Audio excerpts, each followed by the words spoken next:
All right, let's talk about something huge, a problem that trips up even the best organizations out there, adaptability. You ever look at your team, your best people, super talented, and wonder why they just seem to get stuck in the mud the second things change? Well, we're going to break down exactly why that happens, and I bet the reason is not what you think. So let's dive right in. So, let me just ask you this straight up. Does it feel like your organization is just constantly playing catch-up? Like you're trying to run a race, but the finish line keeps moving and the rules change every single day? If you're not in your head right now, trust me, you are not alone.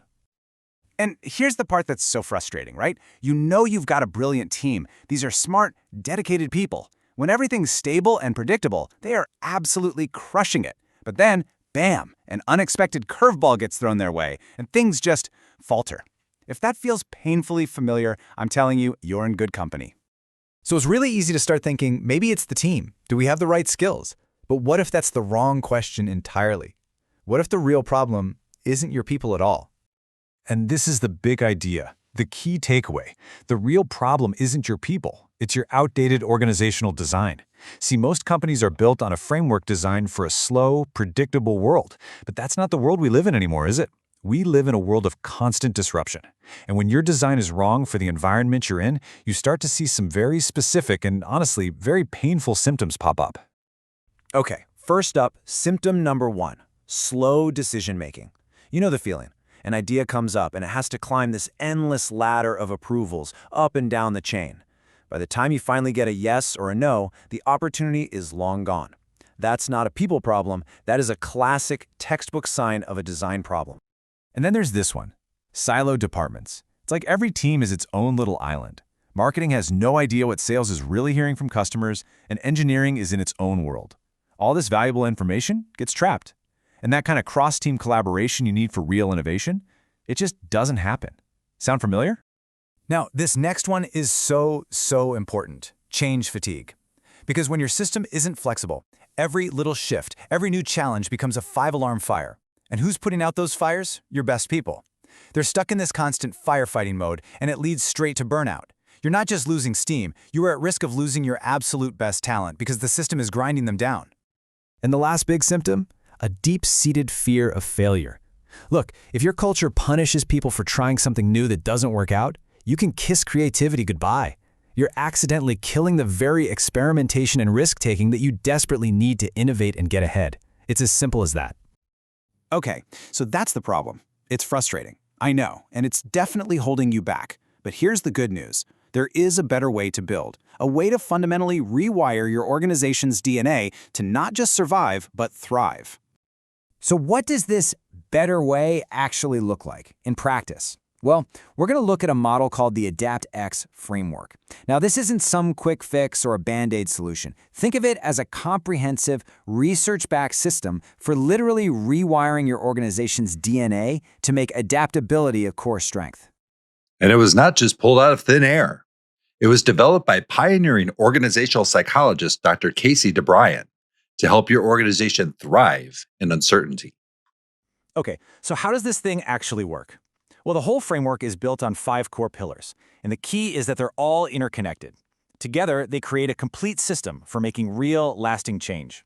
Let's break them down one by one. Pillar number 1 is all about structural adaptability. Yep, we're talking about the org chart itself. This is about redesigning that structure to be way more flexible, pushing decisions down to the people who are actually doing the work, and making it super easy for teams to collaborate, and even change shape when they need to. Next up, Pillar 2, leadership adaptability. This is huge. Your leaders need a totally new set of skills for this new world. We're talking about equipping them to be comfortable making decisions when they don't have all the answers. And crucially, to act more like coaches who guide their teams through change instead of just being managers who assign tasks. All right, pillar number 3 gets back to your people, talent and workforce adaptability. This is all about building systems for continuous learning, so people are always growing their skills. And it means making it easy for folks to move around inside the company. You want to be able to put your best talent on your biggest problems, right now, keeping everyone agile and engaged. Now this next one, you could argue it's the most important of all, cultural adaptability.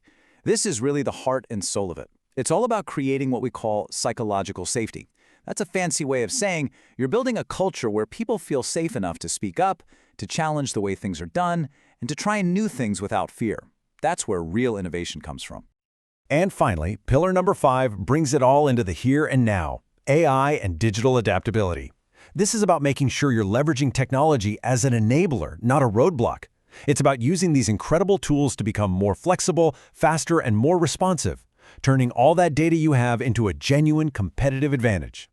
So picture this for a second. When you get all 5 of those pillars working together, what does that actually look like? Well, you get an organization that's decisive, making the right calls, fast. You get one that's truly collaborative, where teamwork is just the default. One that's resilient, that can take a punch and keep moving forward. And one that's filled with people who are engaged and empowered. The end result? A truly, genuinely innovative organization. I mean, that all sounds pretty great, doesn't it? But it brings us to the most important question of all, the one that's just for you. How does your organization actually stack up? And you know, it can be really tough to know where to even start with a question like that.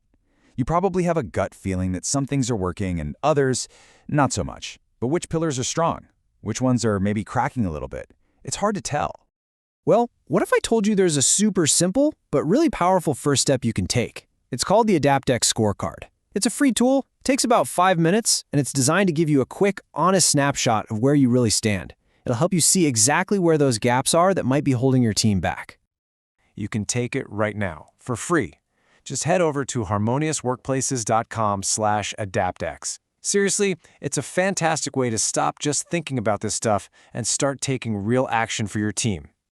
So I'll leave you with this one last question to chew on. Take a really honest look at how your organization is designed.